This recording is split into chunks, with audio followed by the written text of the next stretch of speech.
This recording is from the British Council. A. We saw the ad in the summer, in about July, I think.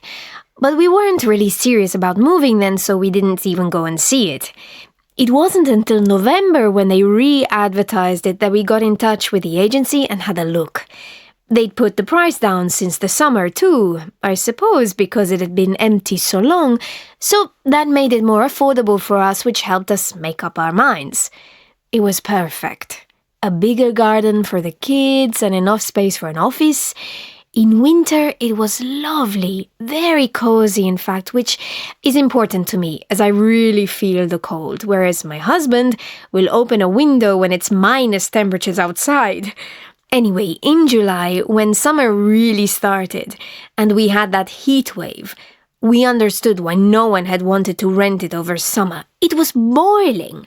All those lovely big windows that made the flat so light and open were like a greenhouse as soon as it got warmer. From about 8 in the morning until 7 in the evening, it was like living in a sauna. We couldn't stand being at home, and weekends were especially bad. No air conditioning, of course. If only we'd gone to see it when it was first advertised in July, we'd never have moved in. B. I always rent apartments when I go on holiday rather than staying in hotels. Hotels are so impersonal, aren't they? This way, you get to feel like you really live in the place you're visiting. It's the first time I've done it the other way around though and rented out my place, but it seemed like a good way of making some extra money. The website is really easy to use and they only charge 5% commission, which is lower than a lot of the other holiday rental sites. It's all about the photos and the reviews. Get the photos right and the place can look really upmarket and spacious, but you don't want to make it look too much better than it really is, or you end up with a bad review. It's better to undersell and over-deliver, so guests are pleasantly surprised and leave an extra positive review. So far, I'm averaging 3 stars because of one bad review that brought my average down from 4.5 stars, but hopefully I'll get it back up during the busy season. C. Buying a house seems so far out of my reach, it's almost impossible, as it is for loads of people my age these days. My parents always told me renting was throwing money away, but it was different in their day.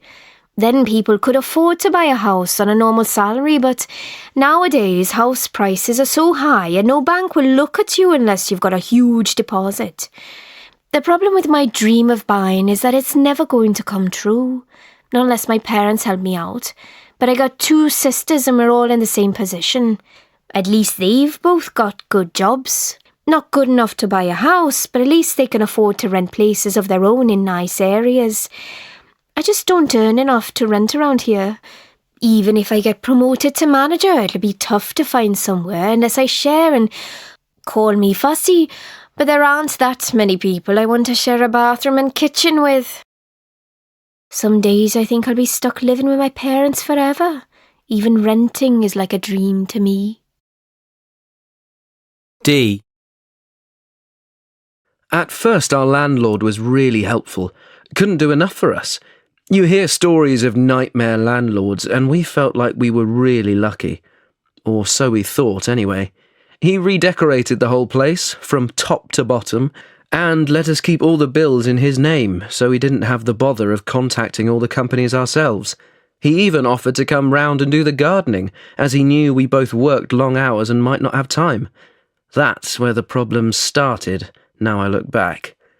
Then he'd pop round just to check everything's okay for you. Once a month, then twice a month. Soon he was coming every week with some excuse or other.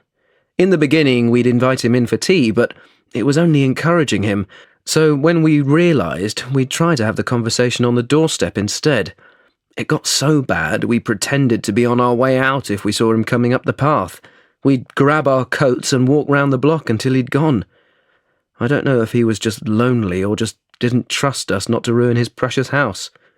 In the end, we gave our notice and found somewhere else. It's a shame because we really loved that house. but at least it's more peaceful in the new place. This recording is from the British Council. To find more activities to practice your English, visit www.britishcouncil.org/learn English.